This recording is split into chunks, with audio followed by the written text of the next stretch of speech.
The topic of this video is carbon taxes. They're an enormously popular, one might even say trendy policy initiative these days, meant to address what's alleged to be an extremely serious public policy problem. And a great deal has been said or shouted both in favor of and against carbon taxes. But it's important that we should be logical here, because it is such an important policy initiative and it's intended to address such an important issue. And it's important to state up front that if man-made climate change is the menace the alarmists claim that it is to civilization, if not to life on Earth, and if reducing Canadian emissions significantly would be an important contribution to stopping man-made climate change, then carbon taxes seem to be, on balance, the best way to do it. Now, those are two pretty big ifs, and we'll address them in other videos, but one thing at a time.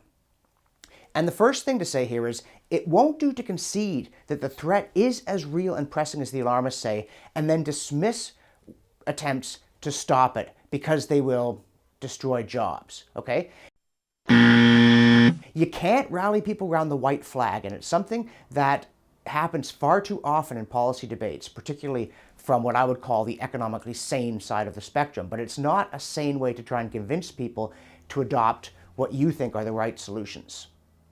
So, if we're going to do something about man-made climate change, we're probably going to have to use carbon taxes or something very similar.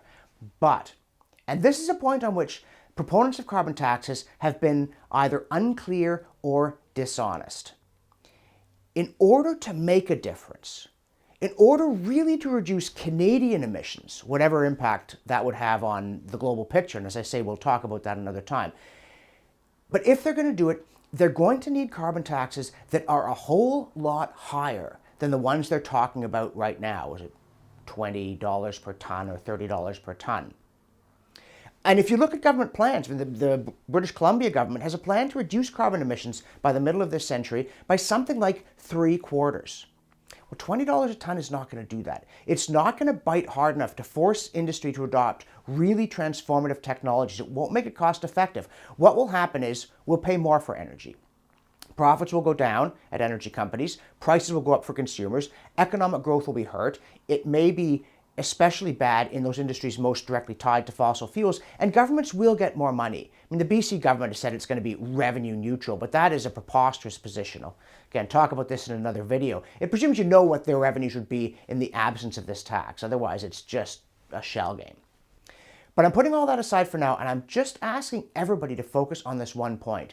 If you're really going to cut the use of fossil fuels by 3/4, and you're not going to do it because some other form of energy comes along that's just more efficient, whether it's nuclear or they finally get renewables to work. If you're going to do it by beating on the fossil fuel industry with a stick, you're going to need a bigger stick, a much bigger stick. We're talking about $100 a ton, $120 a ton, $150 a ton.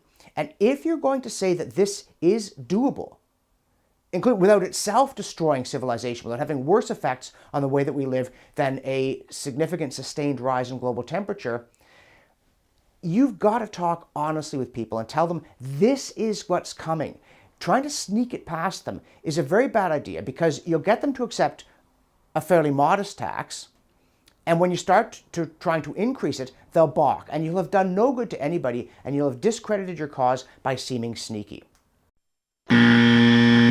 So there's a lot to say about carbon taxes. We'll have a lot more to say in other videos. But here's the thing to be said for starters.